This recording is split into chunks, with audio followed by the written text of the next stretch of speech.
మహిళలు ఈ అవనిలో సగం అవకాశాల్లో సగం ఉండాలనే ఉద్దేశంతో మన రాష్ట్ర ముఖ్యమంత్రి వర్యులు పెద్దలు శ్రీ యనమల రేవంత్ రెడ్డి గారు మహిళల్ని ఆర్థికంగా బలోపేతం చేయాలనే ఉద్దేశంతో మహిళలు ఆర్థికంగా స్థిరపడితేనే వారి కుటుంబాలు అదేవిధంగా వారి పిల్లల విద్యాభ్యాసం కుటుంబ నిర్వహణ అదేవిధంగా రాష్ట్ర ప్రగతి ముందుకు పోతుందనే ఉద్దేశంతో ప్రభుత్వం ఏర్పడ్డ అనతి గంటల్లోనే మహిళలకు ఆర్టీసీ బస్సుల్లో మహాలక్ష్మి పథకం ద్వారా మరి ఉచిత బస్సు ప్రయాణం కల్పించి ఈ రాష్ట్రంలో మహిళల్ని మరి మనోధైర్యం నింపడమే కాకుండా ఆర్థికంగా కూడా ముందు తీసుకెళ్లే కార్యక్రమం ఈ ప్రభుత్వం ప్రజాప్రభుత్వం చేపట్టింది అధ్యక్ష.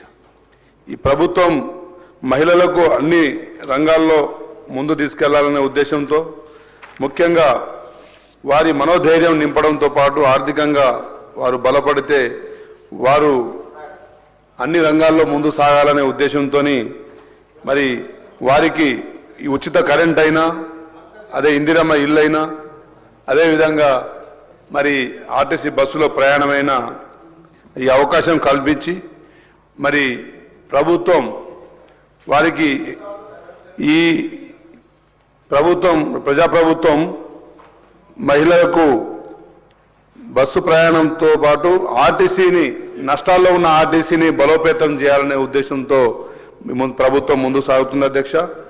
అందులో భాగంగానే ఈరోజు బడికెళ్ళే బిడ్డైనా ఉద్యోగం చేసే పడుచైనా ఆసుపత్రికి వెళ్ళే అమ్మైనా మంత్రి గారు గౌరవ సభ్యులకి సూటిగా ప్రభుత్వం నుంచి ఏ ఆన్సర్ కావాలో దానికి క్వశ్చన్ వేస్తే మంచిగా ఉంటుంది అధ్యక్ష. అందరం కలిసి సమయాన్ని సక్రమంగా చేసుకుంటే అన్ని క్వశ్చన్లకు ఆన్సర్ వచ్చే అవకాశం ఉంటుంది. నాయక్ గారిని కూడా సూటిగా ప్రభుత్వం నుంచి నీకు ఏ ఆన్సర్ కావాలో అది అడిగి మంత్రి దగ్గర నుంచి రాబట్టుకుంటే మంచిదని చెప్పి గౌరవ సభ్యులకి పంపించాను.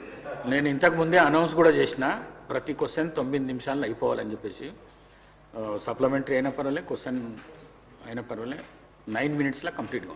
Okay please. ఈ రాష్ట్ర ప్రభుత్వం తీసుకున్న నిర్ణయంతో మరి ఈరోజు ఆసుపత్రికి వెళ్ళే అమ్మాయినా మరి తల్లిగారింటికి వెళ్ళే అబ్బాయినా అందరూ ఈరోజు ఈ అవకాశాన్ని అందిపుచ్చుకొని మరి ప్రతి నెల ఒక మహిళ గతంలో చెప్పిన పరిస్థితి కూడా చూసిన అధ్యక్ష. నెలకు దాదాపు 2 నుంచి 3 వేలు మిగిలితే మరి ఆ డబ్బులతో నేను కుటుంబ నిర్వహణ అదేవిధంగా చిట్టీలు కట్టుకొని నా ఆదాయాన్ని రెట్టింపు చేసుకుంటున్నానని చెప్పిన పరిస్థితి కూడా ఈ రాష్ట్రంలో చూసిన అధ్యక్ష. అయితే అధ్యక్ష వారు ఆధార్ కార్డ్ లేదా ఓటర్ ఐడి కార్డుతోనే ప్రయాణం చేసే పరిస్థితి ఉంది. దానికి రాష్ట్ర ప్రభుత్వం మరి ఒక డిజిటల్ కార్డ్ 15 డిజిట్ల నెంబర్తోని వారి పేరు అడ్రస్ మరి నిర్లిప్త అయ్యే విధంగా మరి దాంట్లో కార్డ్స్ ఇవ్వాలనే నిర్ణయం ప్రభుత్వం తీసుకున్న మాట వాస్తవమా? అదేవిధంగా ఈ మహాలక్ష్మి పథకం ద్వారా మరి ఇప్పటిదాకా ప్రయాణించిన ప్రయాణికులు ఎంతమంది, అదేవిధంగా దాంతో సమకూరిన ఆదాయం ఎంత, అదేవిధంగా ఆర్టీసీ మరి ఈ సంవత్సరం ఈ మహాలక్ష్మి పథకం ద్వారా ఆర్జించిన ఆదాయంలో ఇంకేమన్నా అదనంగా బస్సులు ఏర్పాటు చేస్తున్నారా మరి మంత్రివర్యులు తెలియజేయాల్సిందిగా కోరుతున్నా అధ్యక్ష. Thank you. శ్రీ తన్ని రాజేశ్వరరావు గారు.